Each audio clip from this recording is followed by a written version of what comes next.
Olá a todos, sou Amanda e estou aqui para lhes apresentar um projeto sobre Arquimedes, juntamente com João Paulo e Luiz Otávio. Este projeto busca retratar as descobertas e contribuições de Arquimedes, sustentabilizando conceituações e tecnologias para o mundo atual. Encontra-se determinada veemência uma breve biografia de Arquimedes para que possamos conhecê-lo um pouco melhor, a lei da hidrostática, a lei da alavanca, polia composta, parafuso sem fim, raio de calor, algumas de suas contribuições, pois são muitas, então pretendemos citar aqui apenas as principais, e os sólidos de Arquimedes.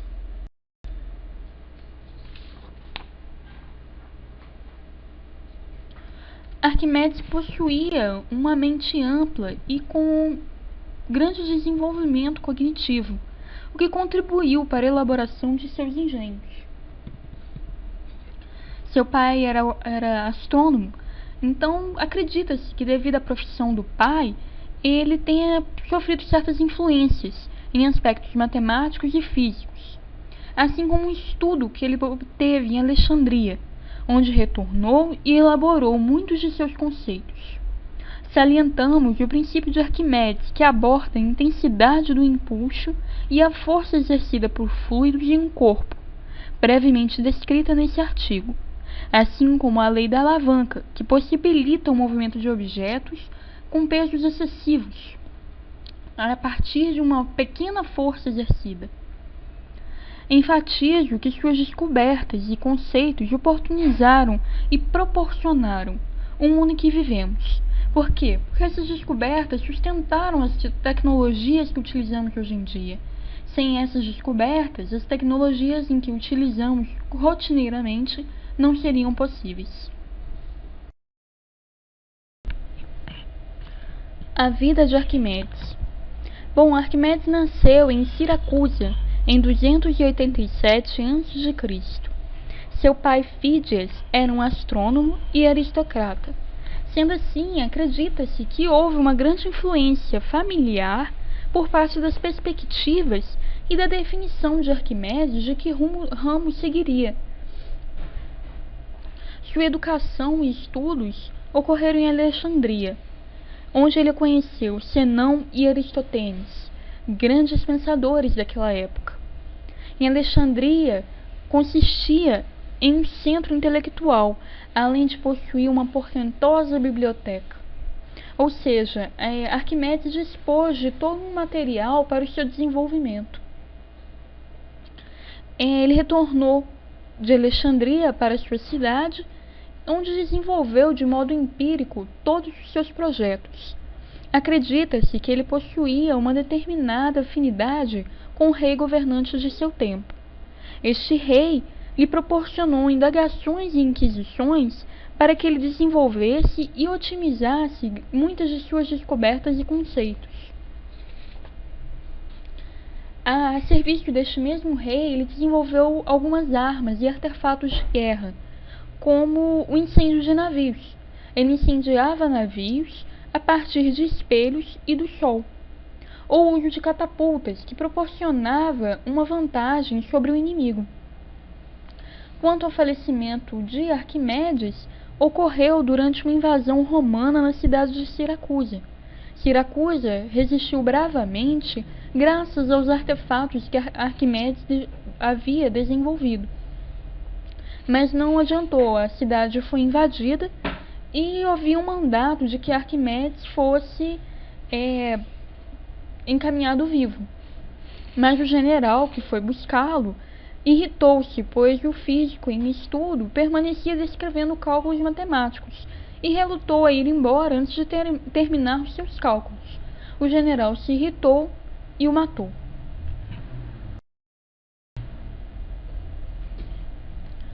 A lei da hidrostática é também conhecida como o princípio de Arquimedes.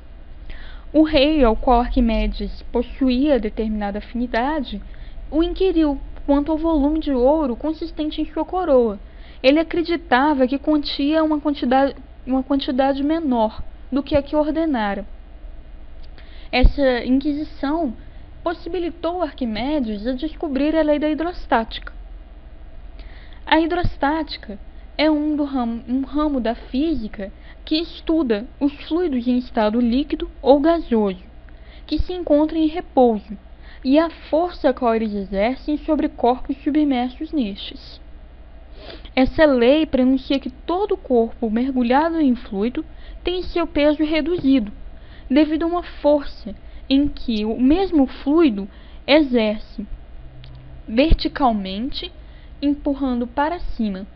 Essa força é chamada de impulso e iguala-se ao peso do fluido que foi deslocado.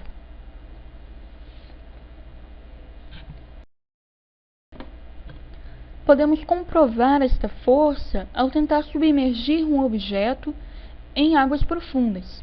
Quanto maior a quantidade de água, mais dificuldade teremos de manter o objeto no fundo.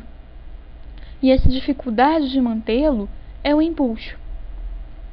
Sendo assim, podemos concluir que quanto mais profundo um corpo é submerso, maior o impulso.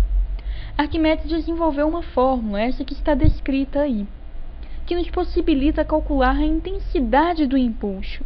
Então, nessa fórmula, o E representa o impulso, o dF, a densidade do fluido, o V aí representa o volume do fluido deslocado, e G, a aceleração da gravidade.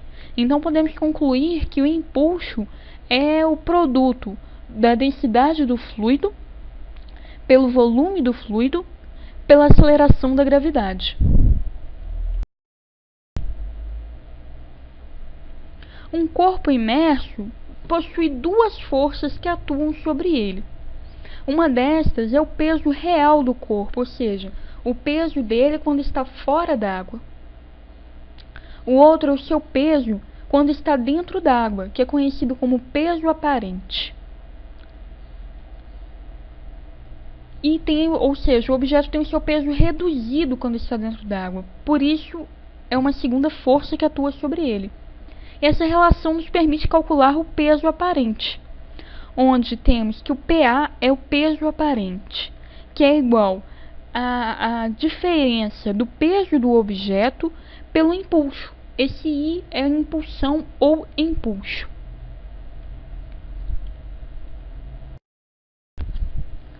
Então, esta lei possui 3 condições que podem ser observadas em nosso cotidiano. A primeira delas nos diz que quando colocamos um objeto dentro d'água e ele permanece em seu ponto de origem, ou seja, no ponto onde foi colocado, então o seu impulso se iguala à intensidade da força peso. A segunda condição é a descrita na segunda imagem, onde um corpo em estudo, quando afunda, é porque a força do impulso é inferior à força do peso do corpo. Ou seja, se o objeto afundar, é porque o peso do objeto é maior do que o impulso. E a terceira é esta primeira imagem que vocês podem ver aí. É referente à flutuação. Então, quando o impulso é superior à força do corpo, o objeto vai flutuar, ele vai emergir. Esta é a lei da alavanca. Bom, esta lei é facilmente associada a uma frase de Arquimedes, onde ele disse: "Dê-me um ponto de apoio e moverei a terra." Nesta frase, ele representa o seu entusiasmo com a descoberta. Essa lei fundamenta o princípio do torque. O que é o torque? O torque é a tendência de rotação que os objetos possuem. Arquimedes elaborou uma lei onde uma haste suspensa por um ponto fixo, e esse ponto fixo nós chamamos de eixo, a faz girar. E nesta haste encontramos uma extremidade maior e uma extremidade menor, como vocês podem ver na imagem. O ponto de apoio da imagem é o ponto fixo. Na extremidade menor, encontramos o objeto ao qual deverá ser movido.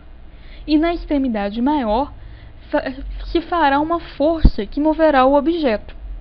Então, o que a alavanca faz? Nós podemos mover objetos de portentoso peso com uma simples força, uma força pequena, razoável. Mas a meritória ênfase desta lei é a distância em que a força exercida na parte maior deve ocorrer, pois quanto maior esta distância, menor a força.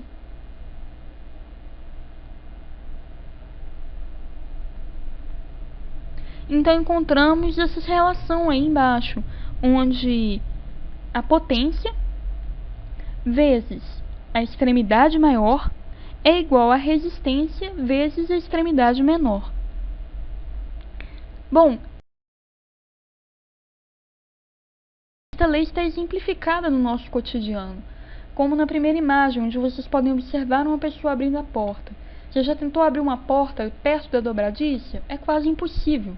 Então, aí nós encontramos a lei da alavanca e o princípio do torque, pois a maçaneta possui uma determinada distância das dobradiças. Assim como um brinquedo infantil, a gangorra. Existe uma força exercida a cada hora em um lado. Ou um prego, quando você vai retirar um prego de uma tábua utilizando um martelo. Até mesmo uma janela, pois a janela tem mais ou menos a mesma lógica da porta, que o puxador é distante das dobradiças, ou seria impossível abrir uma janela se você a puxasse perto das dobradiças. Bom, agora eu deixo com o meu colega Luiz Otávio. Ele vai explicar um pouco mais de algumas conceituações de Arquimedes.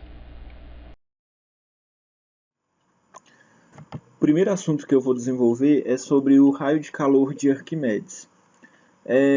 Conta-se que Arquimedes, durante o cerco de Siracusa, que o cerco de Siracusa foi uma guerra púnica que aconteceu na Sicília, ele conseguiu queimar alguns navios de inimigos, através de raios solares com espelhos. Muito discutiu-se sobre essa veracidade, mas chegou-se à conclusão que, usando de alguns recursos da época, como escudos polidos de bronze e de prata, funcionando como espelhos refletores, ele realmente tenha conseguido efetuar a queima dos navios dessa forma. Sobre a polia composta, sem dúvida ela também foi uma grande contribuição para a ciência, principalmente para o ramo da física. É muito usado polia composta hoje, tem várias aplicações. E ela trata-se de um meio mecânico, composto de uma polia fixa e de uma polia móvel, que ao realizar algum trabalho, o operador, a pessoa que está realizando o trabalho, ele é capaz de realizar esse trabalho muito maior, ou seja, sem esse sistema seria praticamente impossível realizar o trabalho nessa complexidade, usando um esforço físico muito menor do que seria necessário. Ou seja, ele consegue ter mais resultado usando menos esforço físico. Sem dúvida, a descoberta desse dispositivo foi de grande valia para vários contextos que envolvem o uso da força. Agora vamos falar um pouquinho sobre algumas contribuições matemáticas trazidas por Arquimedes. Sem dúvida, esse é um tópico bastante interessante para a gente, principalmente por causa do nosso curso de licenciatura em matemática. Suas principais contribuições na matemática foram em relação à geometria plana e sólida, aritmética e mecânica. Suas práticas já antecipavam em milhares de anos a descoberta do cálculo integral por Leibniz e Isaac Newton. Além disso, é considerado o precursor do cálculo diferencial. Arquimedes também foi responsável por provar que o volume de uma esfera corresponde a 2/3 do volume do cilindro circunscrito. Para ele, este foi considerado seu maior feito. Na geometria, ele trouxe como descoberta a área de figuras planas e curvilíneas, e os volumes de sólidos com superfícies curvas. Sólido de Arquimedes. O que vem a ser os sólidos de Arquimedes? Os sólidos de Arquimedes são poliedros convexos, cujas faces são polígonos regulares de mais de um tipo. Também chamados de poliedros semirregulares, os sólidos têm todos os vértices congruentes, e todo vértice pode ser transformado em outro vértice por uma simetria do poliedro. Em sequência, eu trago para a gente alguns sólidos que eu achei interessante de Arquimedes.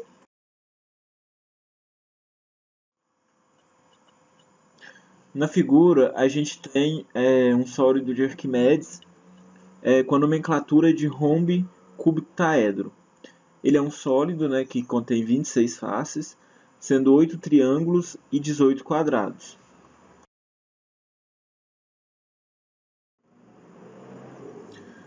Outro sólido que eu achei interessante trazer é o que se chama icosidodecaedro.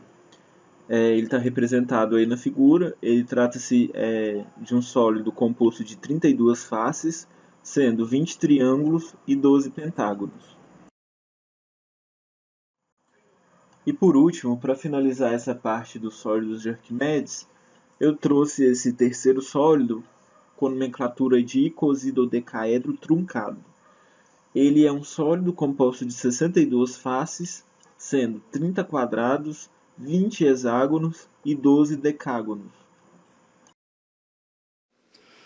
Parafuso sem fim, ou também conhecido como parafuso de Arquimedes, é o mecanismo que serve para transportar diversos tipos de materiais de uma extremidade do parafuso para a outra.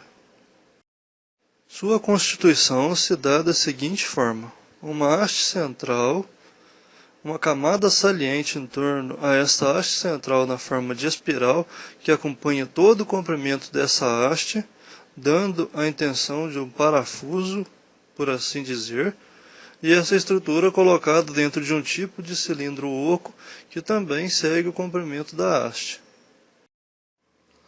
Ao se mergulhar uma das extremidades do mecanismo no material e ao girar uma manivela situada na outra extremidade do mecanismo, esse mecanismo transporta materiais através de movimentos rotativos de uma extremidade do parafuso para a outra. Antigamente, sua utilização se dava na Grécia desde o século III a.C., mas era somente utilizada para fazer o transporte de água, utilizada na irrigação ou para o consumo.